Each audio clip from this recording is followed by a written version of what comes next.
এনেছে? Thank you thank you. এটা সাদা গোলাপ দিয়ে, এটা কি নিজের থেকেই আনলে? তুমি বলে দিয়েছিলে? আমরা বললাম টাটা, তা ও বলছে এই আমি আবার যাবো। তারপরে আবার আসলো। এই মাম তো তুই খাবি না। হ্যালো, তোমরা সকলে কেমন আছো? আশা করছি খুব ভালো আছো, আর আমিও কিন্তু খুব খুব ভালো আছি। রাস্তাতে লোকজন যাচ্ছে গাইস, আর আমার ব্লগ বানাতে লজ্জা লাগে লোকজনের সামনে। চলে যাক সবাই। স্নান করেও আমি চুল আছড়াইনি।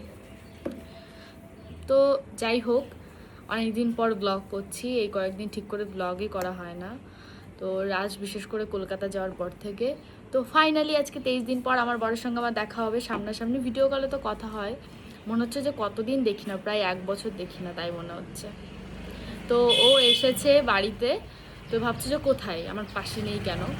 তো আমি তো রয়েছে আমার বাবার বাড়িতে, আর স্টেশনে ওকে আনতে গেছিলো হচ্ছে জীবন মামা, মানে বগুড়া স্টেশন থেকে। মামা যেহেতু গাড়ি আছে, আর ওর গাড়িটা তো আমাদের বাড়িতে রাখা, তার জন্য সোজা আগে মামা বাড়িতেই চলে গেছে। তারপরে স্নান টান করে, আর ও চুল কাটে না অনেক দিন, তাই চুল টুল কেটে একবার স্নান করে আমাদের বাড়িতে আসবে। তো দেখা যাক আজকে কী কী করি। তাছাড়াও আজকে আমার শ্বশুরবাড়িতে আমার যাওয়ার কথা রয়েছে, যেহেতু ওদের ঘর ভাঙবে, আরও অনেক কাজ রয়েছে। বিশেষ করে তার কারণে রাজ আসলো, না হলে ওর আর কিছুদিন পরে আসার কথা ছিল। আর সামনেই তো ভোট। আমার বাবাও বাড়িতে আসবে। আমার বাবা কবে আসবে মা? 25 তারিখে আসবে আমার বাপি বাড়ি। আর রাজে তো 4 তারিখে বার্থডে, ওর এমনিও বাড়ি আসতে হতো। তো বেশ মজা লাগছে। দেখা যাক আজকে কি কি করি। তোমরা পুরো ব্লগটা কন্টিনিউ দেখতে থাকো। দেখাচ্ছে আমাকে বন্ধ কর না। তো আমার বর চলে এসেছে। তো এই দেখো, আমার ভাইয়ের জন্য বন্দুক এনেছে, কারণ আমার ভাই পাগল করে দিচ্ছিল বন্দুকের জন্য। আর আমার জন্য কি এনেছে? Thank you thank you. এটা সাদা গোলাপ দিয়ে, এটা কি নিজের থেকেই আনলে? তুমি বলে দিয়েছিলে অনেক সময়। না না বলিনি। তাহলে থ্যাংক ইউ। এটা আমার ভাই এসে পড়তে বসেছে, এত খুশি হবে এটা দেখে ভাবতে পারবো না। তো এখন আমরা দুজনে ঘুরতে বেরোবো। তো চলো দেখা যাক কোথায় বেরোই। যে এখন আমাদের স্কুটি বের করা হচ্ছে, তারপরে বের করবে। এই বাদিয়ে দিও, চলো আজকে স্কুটি নিয়ে বেরোই।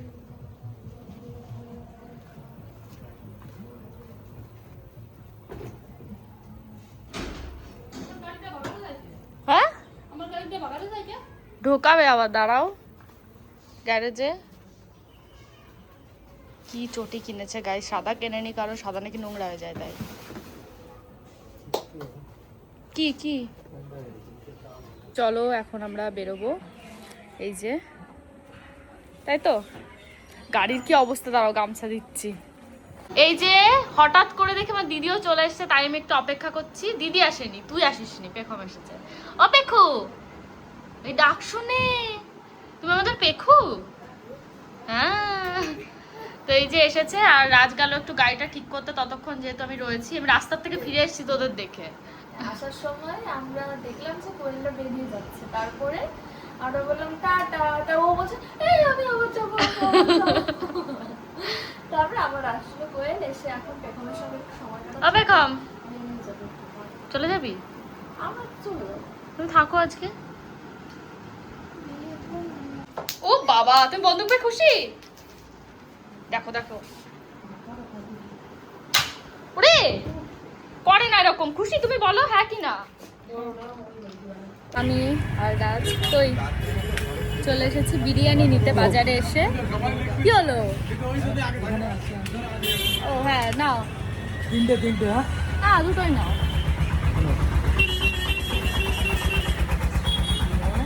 না ভালো লাগছে না।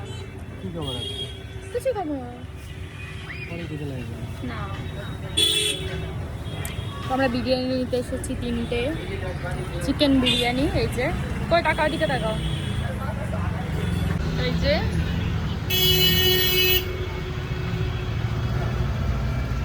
तीन प्लेट दादा आपका।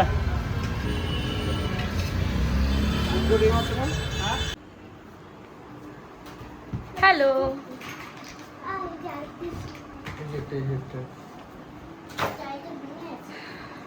বলো, এতদিন পর দেখে কেমন লাগছে?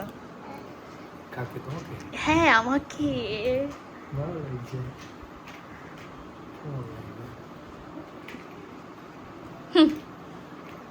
মানিক নাচতে নাচতে বলছিল। হ্যাঁ করো করো ওরকম। এটা কে কিনে দিয়েছে মানিক? মানিক এটা কে কিনে দিয়েছে? হ্যাঁ দাদা বাবা 23 দিন পর দেখা, মনে হচ্ছে যে 1 বছর দেখি না, বাট ওর কোনো রকম লাগছে না। ছেলে মানুষ এরকমই হয় অবশ্য। লাগছে না মানে বলছি লাগছে না। হ্যাঁ তুমি এই দিকটা বসো, কেমন আচ্ছা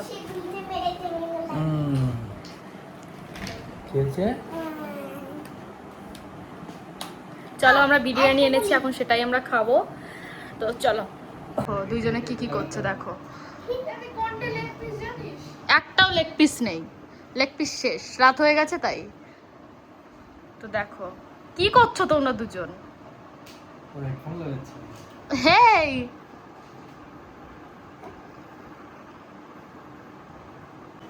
তো এখন এই যে বিরিয়ানি বেশি আনা হয়নি, যে কারণ রাজের জন্য রান্না করছে আবার, তো তো খাবেই না। প্রথমে আমার ভাইকে দিই, নাহলে আমার ভাই কান্নাকাটি শুরু করবে। না মানে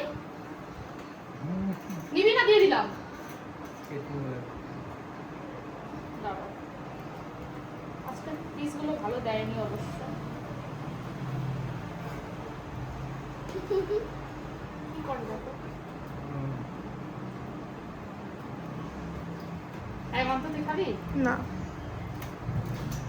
তো ভাইয়ের জন্য বোনের জন্য এনেছি।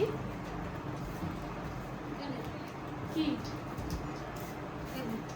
এখানে দেখো আমার ভাই কিন্তু একা একাই হঠাৎ করে হাত দিয়ে খাওয়া শুরু করে দিয়েছে। ও কিন্তু একা একা হাত দিয়ে খেতে পারে না, তার কারণে কিন্তু ওইভাবে খাচ্ছে, দেখতেই পাচ্ছ তোমরা। সো সকাল সকাল আবার শুরু করলাম। কালকে আর কন্টিনিউ করা হয়নি ব্লগটা। কালকে সবাই মিলে খুব মজা করছিলাম আর তাড়াতাড়িও ঘুমিয়ে পড়েছিলাম। আর আজকালকে বিয়ের পর প্রথম আমাদের বাড়িতে ছিল, ও তো থাকবেই না, ও বলছিল মা বাড়িতে থাকবে। আমি বলেছি কেন তুমি কেন শ্বশুর বাড়িতে থাকবে না, বলে আমার লজ্জা লাগে।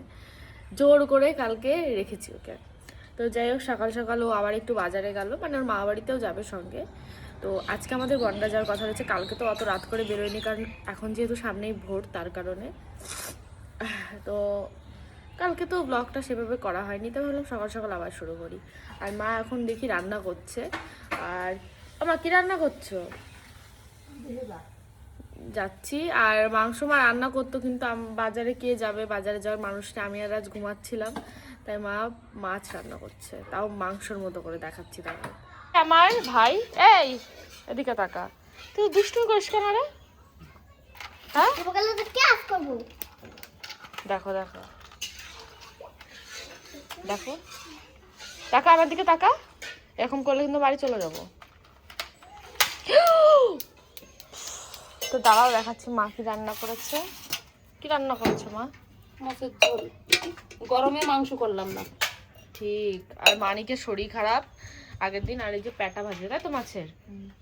কেমন তো চল দেবো দে তো। আর এই যে আমার বোন, বিশেষ করে আমরাও যাইনি বাজারেতে, মাংস আনেনি। আর তাছাড়াও মানিকের আগের দিন খুব বমি হয়েছিল, বা 2 দিন আগে ওর ইঞ্জেকশন নেওয়া আছে পেছনে, ছোট মানুষ। অনেক তোকে ইঞ্জেকশন কোথায় দিয়েছিল রে? দাঁড়াও দেখাচ্ছি। ইঞ্জেকশন কোথায় দিয়েছিল দেখা তো, আপনি কোথায়? আরে এখানে দিয়েছে। কেন দিয়েছিল? দিস না। কেন দিয়েছিল ইনজেকশন? হাসবো না হাসবো না। কেন দিয়েছিল বলো, কি হয়েছিল তোমার? আরে আমার শরীর খারাপ ছিল। কি হয়েছিল? শরীর খারাপ ছিল মানে হয়েছিলটা কি? মানে বমি? কি খেয়ে? ম্যাগি। ম্যাগি আর বলো ডিম, গরমে ডিম মশলা দিয়ে রেখেছিল তাই। ঝালে পুরো বমি করে দিয়েছে। হ্যাঁ। তো আমি এখন থেকে চেষ্টা করব ডেলি ব্লগ দেওয়ার। আর আমি এই কথাটা বলবো না, কারণ এই কথাটা আমি অনেকবার বলেছি, বাট আমি ব্লগ করতে পারি না। তো এবার সত্যি সত্যি চেষ্টা করব আমি পুরো আমার সবটুকু দিয়ে, মনোযোগ দিয়ে। আর তোমাদের একটা কথা বলা হয়নি, আমি যেহেতু কালকে ব্লগ করছিলাম, কালকে রাজ এসেছে, আর কালকের তারিখ ছিল হচ্ছে 22 এপ্রিল। আর এখন যেহেতু পরের দিন, তাই আজকে হচ্ছে 23 এপ্রিল। আর আজকে কিন্তু আগের বছরে আমরা রেজিস্ট্রি ম্যারেজ করেছিলাম, তার মানে আজকে আমাদের রেজিস্ট্রি অ্যানিভার্সারি, তাই তো? হ্যাঁ। তো জানি না সেলিব্রেশন করবো কিনা, কারণ সামনেই রাজের 4 তারিখে বার্থডে। সেদিন তো আমি একটা প্ল্যানিং করে রেখেছি আমি কি করবো, রাজ কিচ্ছু জানে না, কিন্তু আমি কনফিউজ যে আমি কোথায় করবো। আর আমার ঠান্ডা লেগেছে, ভাবছি বনগা করবো না এখানে করবো। এখানে করলে আমার অনেক সুবিধা হয়, কারণ আমি তাহলে ওখানে আমি সেভাবে কাউকে চিনি না, কীভাবে কেক আনাবো কী করবো। আর এখানে আমার অনেক চেনা জানা মানুষ আছে কেক অর্ডার দেওয়ার মতো। আমার প্ল্যানিং মতো আমি একটা কেক বানাবো ভেবেছি, আর রাত 12টার সময় সারপ্রাইজ দেবো ভেবেছি। কী করছো? তো আমার মনে হচ্ছে এখানে থাকলে বেশি ভালো হবে। তো আমি এত তো করি কেন, আমার অভ্যাসে পরিণত হয়ে গেছে। তো তোমরা কিছু মনে করো না, এই অভ্যাস হয়ে গেছে আমার। মানিক। আর তাছাড়াও আমাদের কথাবার্তা চলছে যে আমাদের তো মন্দিরে বিয়ে হয়েছিল, মানে এটা জাস্ট কথাবার্তা চলছে, জানি না হবে কি না।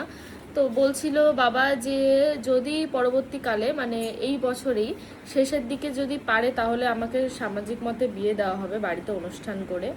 এবার দেখা যাক কি হয় কি না হয়, আগে থেকে কিছু বলবো না, ধরো হলো না তাই এখনও কাউকে বলিনি। এটা বাড়ি আর কি আলোচনা হচ্ছিল আগের দিন যে আমাদের তাহলে বছরের শেষের দিকে ভালো দিন দেখে আমাদের বাড়িতে সামাজিক মতো অনুষ্ঠান করা হবে। রিসেপশনও তো করা হয়নি, তাহলে রিসেপশনটাও রাজদের বাড়িতে করবে। আর 15 তারিখে, মে মাসের 15 তারিখে আমাদের ম্যারেজ অ্যানিভার্সারি। তাও ইচ্ছা আছে আজকে ছোট্ট করে একটু কেক কাটবো বা কিছু করলে আমি সেটা পরের ব্লগে শেয়ার করব। এমনি রাত্রেবেলা রাজকে আমি উইশ করেছি, রাজ আমাকে উইশ করেছে, আমার জন্য ফুল নিয়ে এসছে, তো এটাই আমি অনেক খুশি। আর এই ভিডিওটা আমি এখানে শেষ করছি, আর তোমরা আস্তে আস্তে প্রত্যেকটা ব্লগ দেখতে থাকো। আর আমি এরপরে খাওয়া দাওয়া করে আবার শ্বশুরবাড়িতে যাব হয়তো, এখন রোদ্রের মধ্যে আমি বেরোতে পারবো না, তো গেলে বিকালে যাব। তো কী কী করবো আমি পুরো ব্লগে শেয়ার করবো পরের ব্লগে, তোমরা আস্তে আস্তে প্রত্যেকটা ব্লগ দেখতে থাকো।